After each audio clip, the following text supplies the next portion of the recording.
Hi, welcome to my channel. My name is Annie and this is Unity Consciousness. Thank you so much for stopping by. I'd like to welcome our new subscribers since last week's video update, and I'd like to say thank you to those of you that are returning for this week's energy update. Also, I am a little belated in this, but I'd like to say Happy Canada Day to our subscribers that are in Canada, and to those of you who live in the United States, Happy Independence Day tomorrow. With the Pluto return occurring in the United States, it's important to reflect on the independence of the United States during this time. However, let's get started on this week's energy. Today, it's already perfected actually. We've had a super full moon in the sign of Capricorn, which is ruled by Saturn. In addition to the moon and sun being opposite, which makes it a full moon, closest to the earth right now, so it's a super full moon, which means it's going to be really big in the sky and will intensify the emotions of that energy. The Saturn, which again rules this moon because it's the ruler of the sign of Capricorn, is trine the sun and sextile the moon. This is very positive energy. The sign of Capricorn itself stands for integrity, governments, big business, foundations, basically top-down structures of authority, and also responsibility. Because it's a full moon, it's completion time. It's time for us to put things down, let them fall away. If you set an intention at the time of the new moon in Capricorn back on the 23rd of December in 2022, you may see those things coming to full culmination now. But this is the last full moon in Capricorn while Pluto is there. So really, it's our time to move away from power struggles and truly surrender to what is. Like I mentioned, super full moons are closest to the earth. That's what makes them a super full moon. So the emotional aspects of this moon can be intensified. While full moons also shine light on things that may be hidden, the positive aspects of Saturn here will let us know that we are, by putting things down, putting down the things that we need to put down relative to those power struggles, that we are ensuring long-term success of whatever goals we have established by putting these things down. Jupiter is also trine this super full moon, so it's going to expand on the positive outlook or optimism at this time, especially if you surrender to what is. If you can surrender to what is, given the circumstances, Jupiter is going to fulfill you with a very optimistic attitude as we move through this energy. Now, yesterday and today, again, part of this lunation, we've got Uranus, which is in the sign of Taurus, is squaring Venus in the sign of Leo. This is creating instability in earth events because Taurus is in the sign of Uranus is in the sign of Taurus, and Taurus is all about earth. But also because Venus is in shadow in the sign of Leo, it can bring instability to finances and matters of the heart, and that's figuratively and literally. Loyalty is up for evaluation here. What are you loyal to? Give that some thought as we sit with this full moon today. Pluto's continued T-square of the nodes, which is yet to perfect. It'll perfect later, the month of July. It's asking us to make choices rooted in three-dimensional understanding or five-dimensional understanding. Old versus new, victimization versus empowerment. So as you are facing different circumstances, please root in the energy that feels best to you, 3D or 5D. And again, it's going to be expanded at this time with Jupiter. Now, Thursday of this week, Mars, which is in Leo, and it's at 27 degrees, is going to quincunx Neptune in Pisces. Quincunx energy it's two different elements. It doesn't really jibe well, but you can benefit by working with this energy. It's kind of a back and forth type energy. This is really a delicate situation where a fight or aggression, because Mars is in Leo, is going to be brought back up because Neptune went retrograde on the 30th. So it could be a situation that popped up is going to be brought back up from the past.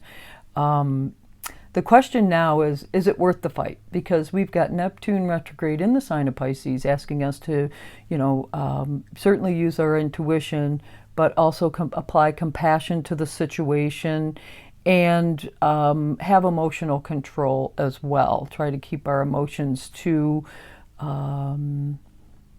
maybe a means of activation, but not overstimulation or overactivation. We want to try to ground those emotions as best we can, and also use our inner compass as we navigate this situation for sure.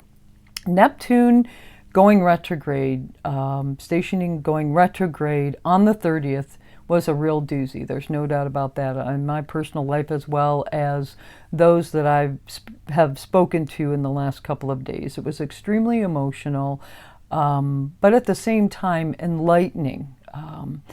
And acceptance is key for sure here. If you've been rocked by Neptune's transition from stationary to retrograde, just apply compassion for sure, but accept the circumstance for what it is.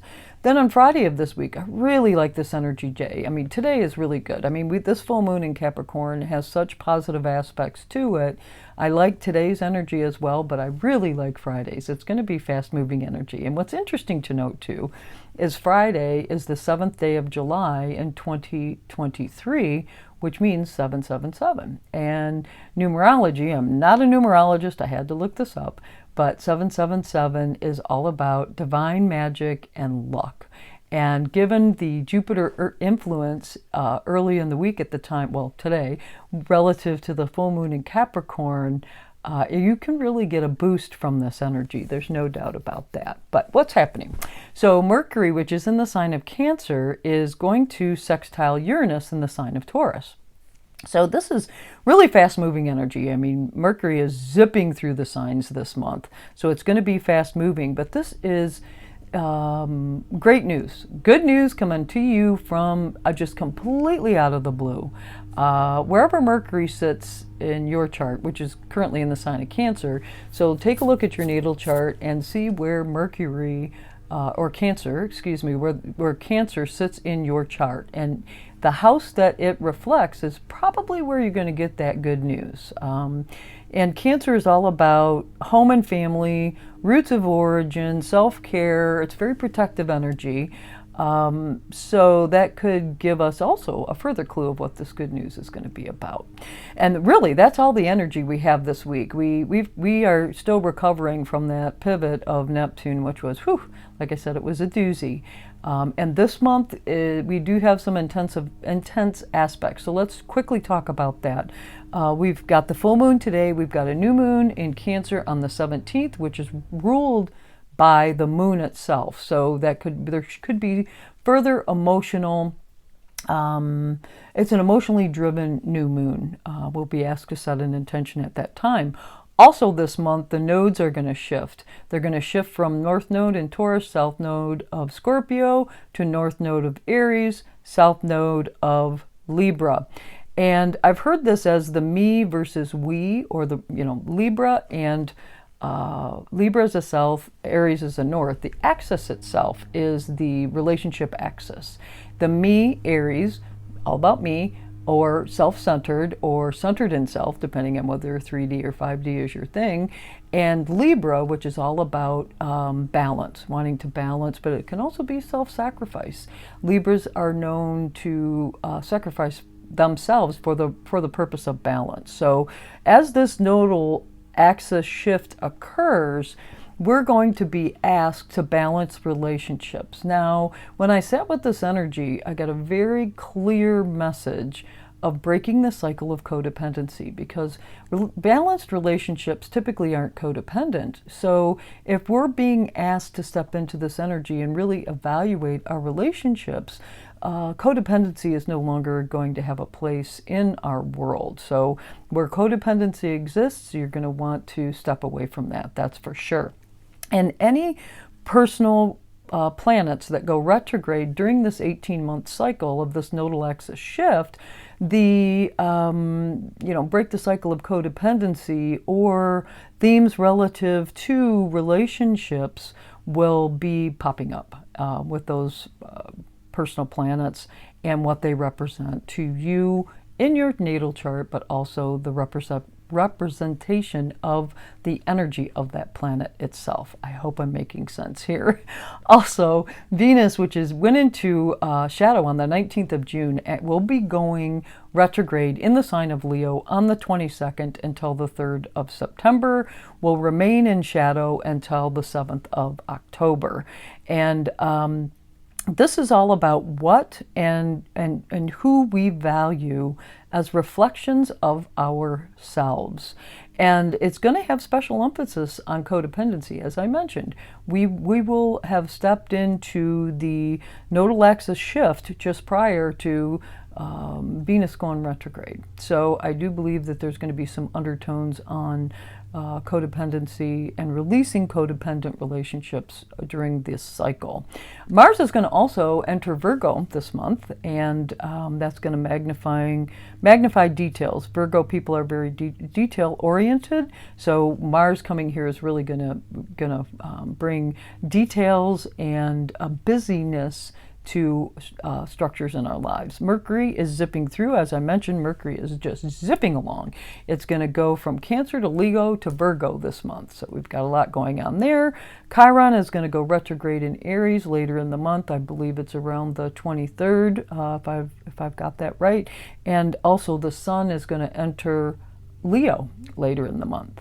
The outer planets, that would be everything but Uranus. So Pluto, Saturn, and Neptune are all retrograde right now. So there's a lot of pivots back, a lot of introspection in the areas that are ruled by those planets and whose themes those planets represent. So Pluto, transformation, power, and control.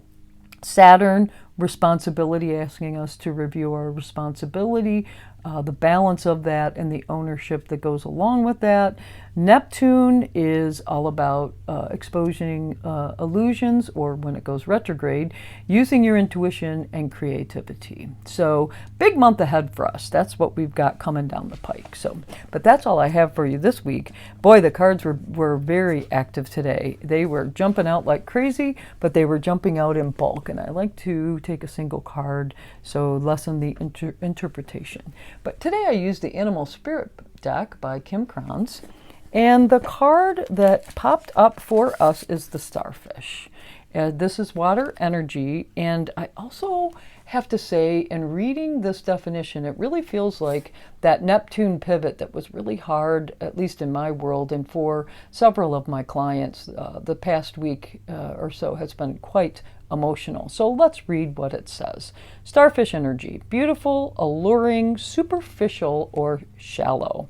The starfish is a natural and exquisite beauty, mesmerizing to all. Being around someone with starfish energy is a thrill, like you've been put under a spell of divinity itself. The problem is these creatures have been reliant on how they look and what other people think of them for so long that they may have forgotten their deeper callings. When this card appears, it's important to ask, am I being swayed by outward appearances? What dreams have I put aside to please others? When in balance, it's uplifting, artistic, and expressive. When out of balance, it's gossip and feeling empty. To bring it into balance, positivity and friends will help you with that.